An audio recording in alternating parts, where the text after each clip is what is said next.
would teach you something today about pranayama.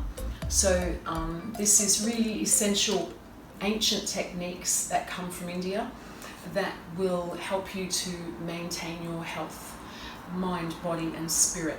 It is so powerful, I can't begin to possibly describe how powerful this is. But if you do this every day, I tell you, it will change you. It's just amazing. What can I say? Just try it out. Just give it a go for a week. So I'm going to send you, I'm going to make a bunch of little videos on different types of techniques, but this one just to talk about what it is. So if you imagine like our bodies have a circulatory system, yeah, the blood system, and then we have a lymphatic system. So this is how we transport nutrients through the body. And remove waste, of course, very essential. But we also have the energetic system. So just like the veins, just like the lymphatic system, this is permeates throughout our whole body, like through our aura. There's 72,000, they say, they call them nadis.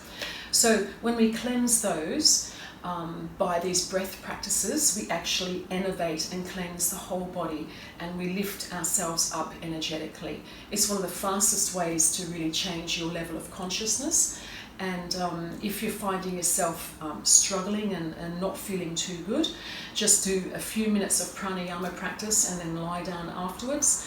And you might think it all seems a bit odd, but when you come out from it, I guarantee you, you'll have a different state of mind. It's powerful stuff. Okay, so pranayama is done in 2 different postures. So you can either sit cross-legged, and I'll send a video about how to do that, or you may prefer the diamond posture.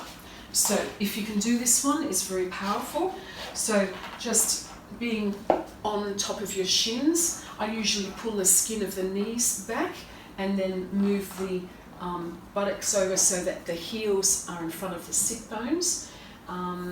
Yeah, powerful stuff. Now, if you find that it's uncomfortable, then of course you can put cushions in between your buttocks and your legs, and then you can put cushions underneath your ankles, you can put cushions underneath, and so on and so forth. What's important really is to just change it up. So, because eventually you want to be able to just sit on the floor without even having to think about it. And that can just take a little bit of time, but why not give it a go? No harm. Okay, so now let me talk a little bit more about pranayama.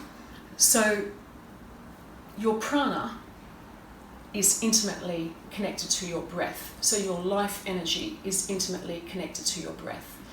So if you consider that when you are born, so the doctor pulls you out, bang, no, hopefully they don't do that anymore. Anyway, what's the first thing you do? Take in breath. That's it. So the first thing you do when you first come into this world, in this physical body, is to inhale.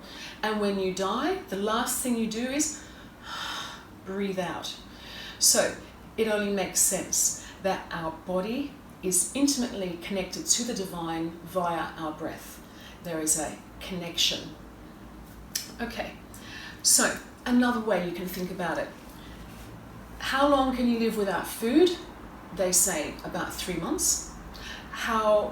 3 weeks, 3 months, depends on how much you can sort of stretch that out. How long can you live without water? They say about 3 weeks. And how long can you live without air? 3 minutes. So our life is intimately connected to our breath, and our breath is intimately connected to the divine. Okay, so pranayama, let's do it. I'll teach you a bunch of different strategies and kinds, and then you just find what you like. So the point is really, when do you want to do?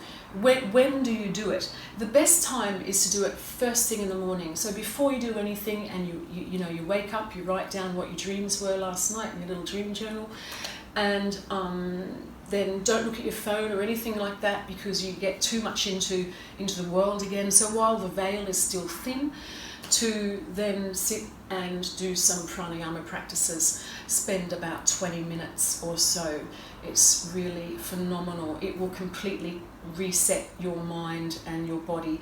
It is one of the most powerful things to really heighten your consciousness, and you'll just find that you feel calm and peaceful for no particular reason, and sometimes you just find you just get like this joyful feeling. I don't know why, and that comes from doing these kinds of practices, because our very nature is joy. This is what we are, and then we lose that, we forget that, we get too involved with everything. But by doing these practices, you just come back to yourself and you come back to that place of joy.